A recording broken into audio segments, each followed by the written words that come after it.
It's time once again for that weekly dose of wisdom known as the Solid Signal Podcast.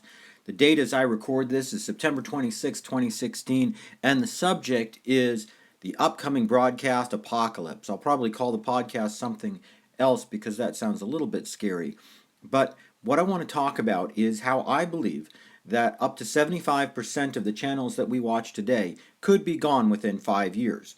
That sounds like a pretty dire prediction, but I'm also going to show you how you probably won't even miss them. Let's first talk about over-the-air television. Over-the-air television in some markets has up to 125 channels, and that's because there's a bunch of content on sub-channels. In other words, if you have an antenna, you've seen channel 7.1, 7.2, 7.3.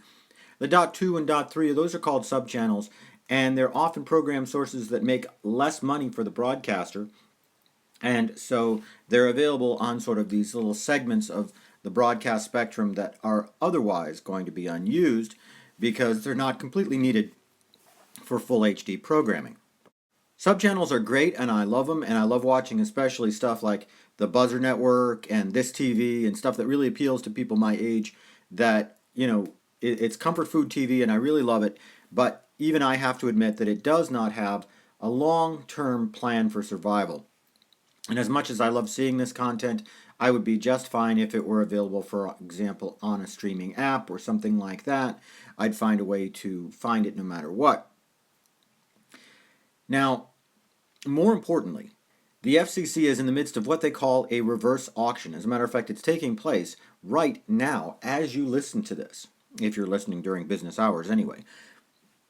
A reverse auction means that the FCC is actively trying to buy back broadcast licenses from broadcasters. That's right. They have asked broadcasters to surrender licenses, and the FCC will buy them back. The purpose is to make more broadcast spectrum available for cellular services that desperately need them.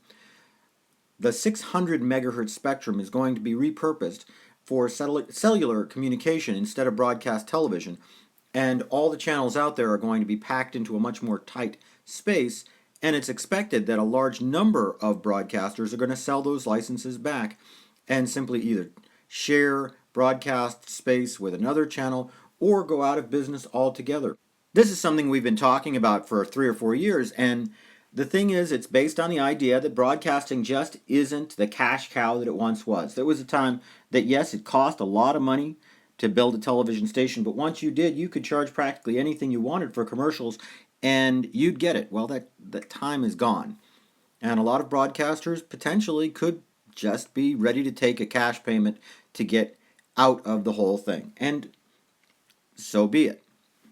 That's why I do forecast that about 1/3 to 1/2 of broadcasters are going to give up their licenses. That all that information is confidential right now, but I think the number of TV channels, the gross number, including subchannels, is going to drop by more than half in the next year to 18 months as the effects of this reverse auction become a reality. Does that mean that you are going to stop getting every channel in your market? It's possible. It is possible, especially in some of those smaller markets, although a cable company could bring in a service from a national feed or from another local market to at least make sure that you are getting something.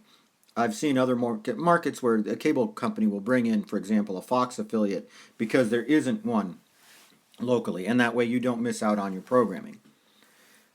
Now, part 2 of this is if you look at the cable and satellite lineups, they are absolutely bloated right now. I think that everybody is aware of the fact that there are 300 to 400 channels at the minimum that they could get, and most of them do not represent content that people want to watch.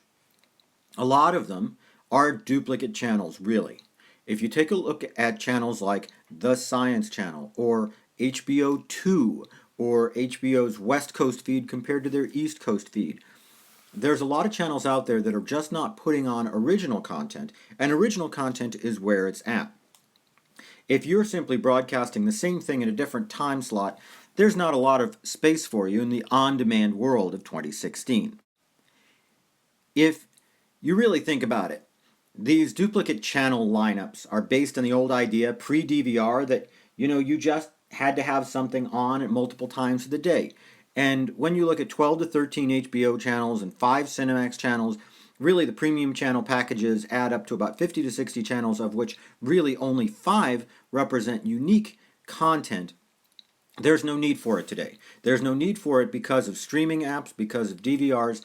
There just isn't that need to be presenting stuff on live TV, with the exception of hotels, which are a small segment that still people kind of, for some reason, watch a lot of live TV, and I don't know why when there are some excellent opportunities like the DirecTV residential experience available, but that's another whole thing.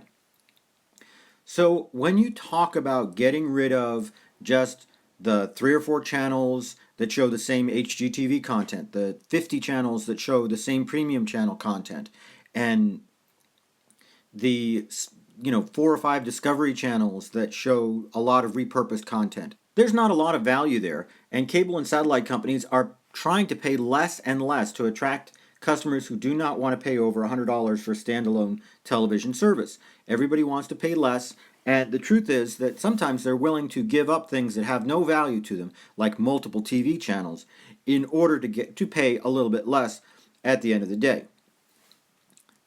And when you look at these two factors, the reverse auction, meaning that we'll have fewer broadcast channels, and getting rid of purely duplicate channels, this is why I say that up to 75% of the broadcast sources could close their doors in the next 5 years, and the truth is you wouldn't care.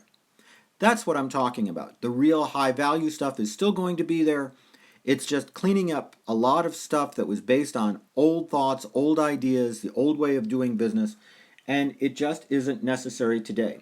The best thing to do, obviously, is to look carefully for the content that you want, pick the service that's going to provide you that best content, and when it's all said and done, you're going to be happy still. Anyway, that's it for this supersized edition of the Solid Signal podcast. If you have more questions about this, leave a comment somewhere and I'll be sure to answer them.